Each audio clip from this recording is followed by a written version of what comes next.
There's a book you can read to your children that will make your job as a parent a lot easier. This book will teach them lessons in character, how to distinguish right from wrong, about gratitude, respect, and perseverance. And that's in the opening chapters.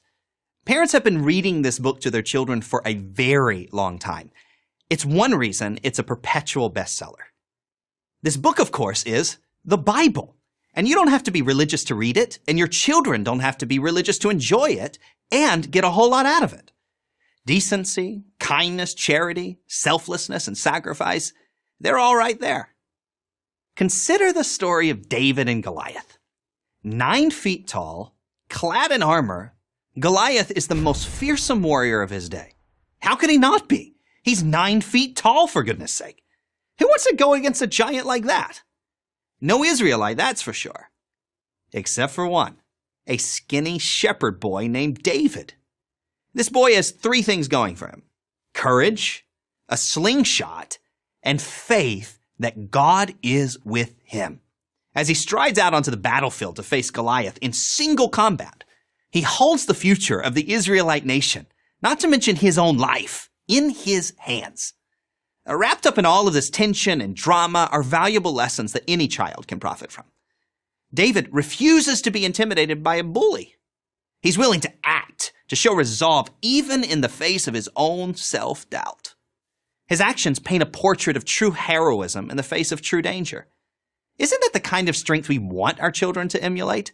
To be able to defend themselves and later their families and their country. Or how about the story of the brothers, Cain and Abel? Abel, the shepherd, looks at his lot and he's filled with gratitude for his blessings. He offers as a gift to God the very best of his flock. Cain, the farmer, is selfish, unsatisfied with what he has, and he offers only a paltry gift of grain. When God favors Abel's present, Cain allows jealousy to overwhelm him. God speaks to Cain and tells him, "I know you're feeling angry, but you can overcome those feelings and master them." Cain doesn't listen, doesn't control his jealousy, and kills Abel. When God asks Cain, "Where is Abel, your brother?" Cain lies and says, "I do not know." And then, "Am I my brother's keeper?" Yes, should have been Cain's answer to his own question. We are responsible for ourselves, and we have an obligation to others. We all have emotions and passions, but God has given us the tools to master those emotions. And master them we must if we are to live a productive and ethical life. Most important of all, life is a gift from God. We have no right to take it away from the innocent. Murder is evil. All these lessons are contained in this one story. The stories of David and Goliath and Cain and Abel are only 2 examples of the many invaluable lessons the Bible offers to children. Think of a lesson, and there's a Bible story to teach it. About family dynamics, friendship, forgiveness, leadership, humility, about what is important and what is not. The Bible also teaches children, more effectively than any book ever, that they are not the center of the universe. They're accountable to their parents and to God. Children who internalize this lesson are much more likely to be kinder and more mindful of how they behave than those who do not. The Bible discourages narcissism. Of course, the Bible is not merely a children's book. It's a library of wisdom for everyone. Here's how Abraham Lincoln, who was not a churchgoer, but who was steeped in the Bible, described it. In regard to this great book, it is the best gift God has given to man. But for it, we could not know right from wrong. And all things most desirable for man's welfare are to be found portrayed in it.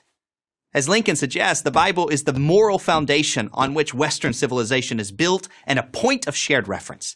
Up until the 1960s, you could cite a Bible story and most people knew exactly what you were talking about. Everyone from Shakespeare to Dickens to Franklin Roosevelt made great use of Bible stories to communicate their themes. We're losing that connection, and that is a terrible shame and a profound cultural loss.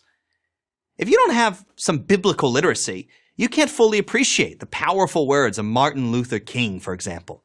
Only if you know the story of Moses can you fully appreciate King's poetic vision of having seen the promised land.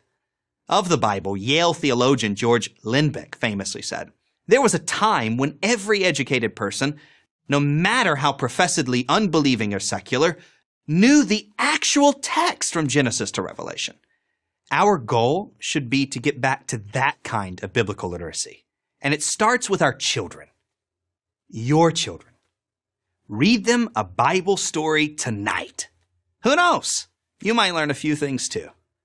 I'm Johnny Moore for Prager University. This video was made possible by a generous grant from Colorado Christian University. Find out more about them at prageru.com/ccu.